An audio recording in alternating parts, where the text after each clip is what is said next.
She's gone on to be a consultant for Nike. She's gone on to do events across the country.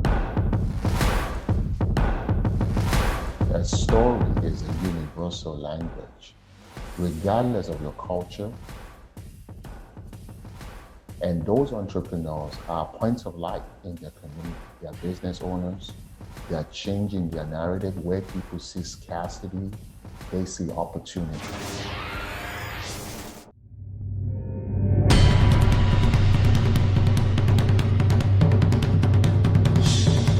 You said something that I'm super familiar with when you said, for example, when you said when you ask people to tell their story and they tell you what story specifically. That's something that I go through every day, especially as a filmmaker.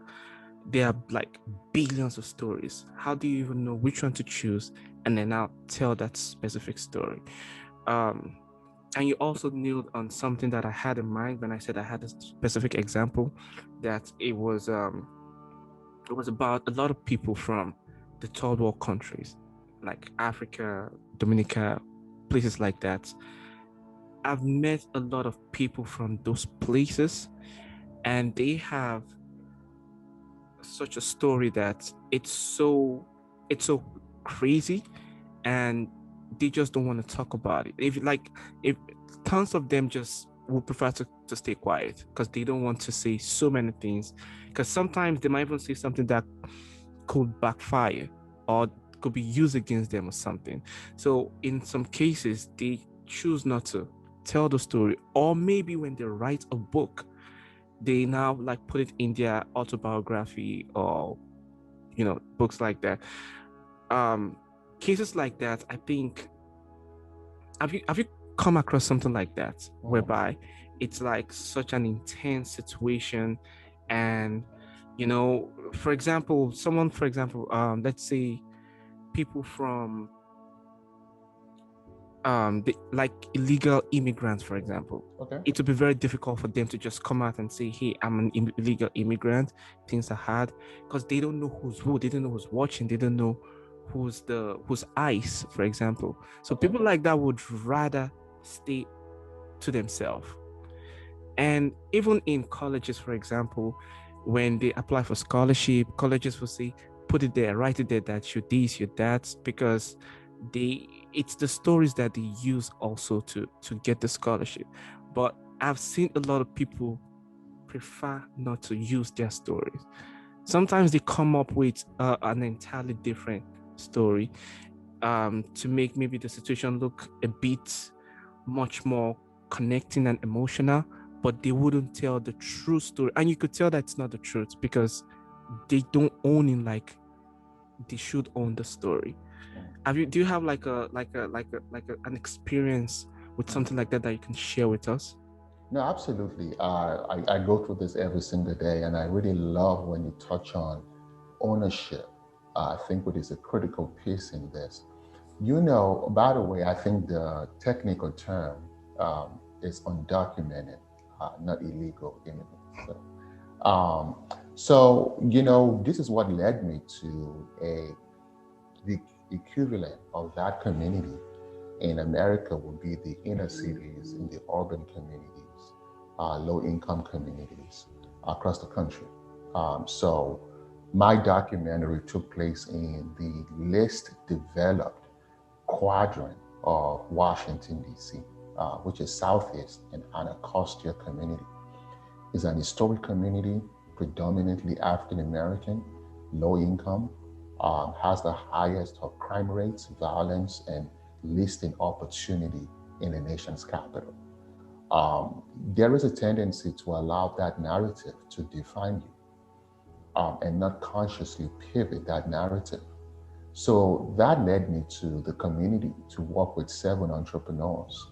And those entrepreneurs are points of light in their community. They are business owners. They are changing their narrative where people see scarcity, they see opportunity. And they're using that to turn around the narrative of that community. And because they're able to embrace their story and understand that their community does not define them, they are the one that defined their own identity. That led to the documentary Good to Great Stories on Amazon Prime. Um, Furthermore, I would say a story is a universal language. Regardless of your culture, regardless of your language, the power of storytelling is this. Once you identify your story can be wrapped up in a theme. There is a theme of love, there is a theme of power, there's a theme of failure, there's a theme of health, there's a theme of family. Those are universal. While your own personal experience might be something personal to you, might be something that happened in a foreign community or a local community or a different community, the ultimate theme that your story represents is universal. And the moment you start espousing those themes, that resonates with people. In any country of the world, people can relate with family as a theme, with spirituality as a theme, with success as a theme. That is the genius of storytelling. And one quick example I also want to give is one of my clients. She comes from West Africa, a small island called Cape Verde.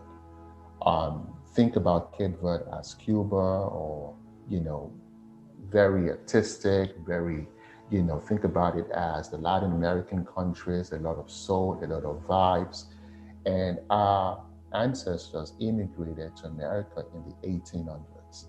There's a long-standing treaty between the country of Cape Verde and the city of Boston. They stretched multiple centuries. And a lot of people came into the New England area from Cape Verde back in the day. A family was one of those. When they came here, the thing they could do as a survival mechanism was sewing and fashion. They don't call it fashion, they call it sewing. So if you think about those small businesses that would do garment alteration, if you want to fix your garment, that was what they did to survive. She was born American, and she did everything to distance herself for that immigrant stigma. And because of that, she intentionally went to university to pursue psychology. She didn't want to do anything with lifestyle, with fashion. But everywhere she go, some people are just naturally gifted when it comes to style. Even their presence tell a story. That choice of, fashion tell a story. And she would get all of that compliment. And at some point, she was in this conflict of her professional life and her purpose and her brand identity. So she left Boston and she traveled, took a leap of faith to Washington, D.C. When she came, I was recommended to her as a brand coach, and she sought my services. And in our very first question session, I told her to tell me about her family story. And she had a visceral reaction. She said she was emotional, and we had to stop the session. And a few hours later, she texted me. She said, Benga, I know what it is. And she texted the word, the fashion psychologist. I thought that was interesting. Tell me more about this. She said, Benga, I have decided to embrace my profession and to embrace my calling to create this brand called the Fashion Psychology. We created a brand statement, which is helping women embrace the power of their mind and their wardrobe to actualize the outcomes they seek out of life. She's gone on to be a consultant for Nike. She's gone on to do events across the country. She's a well sought after speaker, and she's very successful. And she created this brand called the Fashion Psychologist. Now, if you look at what she all her life ran away from, our family identity, our immigrant story, was what was responsible to shape this global brand that she was able to create. So, my message to people from emerging communities and countries who are running away from what made them unique and separated, unique from the rest of the world, and separate them in terms of their power and their superpower, is to give themselves permission to embrace it. It is not your responsibility to project or to imagine how your story would resonate. No, that is your audience responsibility. Your responsibility is to tell your truth. Lastly, I'm going to make it brief. We talk about undocumented immigrant. My story is public. When I came into the United States at the Atlanta International Airport and I was facing deportation, I told my truth. I told them that I was coming to the United States as a business. And it's a red flag. You don't say that when you're visiting the country. You keep your mouth shut, you do your business, and you get out. I said, no, I am coming to America to create businesses. And they put me for secondary screening, and I was facing deportation. And I was pressed for multiple interviews. And I said that was my truth. They did the investigation and got back to me and said, Benga, we want you to become a permanent resident. And this is how you go about becoming a permanent resident. I put in my application for the extraordinary ability in business. And I became a thought leader, recognized leader in my field because I was vulnerable enough to tell my truth. And that became my superpower. Very powerful thing. It's a very powerful thing. And I understand when you said they pulled you over and that's the normal thing was to keep quiet. And that's why a lot of people just prefer to keep quiet sometimes. But then because people don't know how to go about how to say, the saying that it's not what you say, it's how you say it, but I think there's so much gem to pick up from everything you just said. It's so powerful, so magnificent.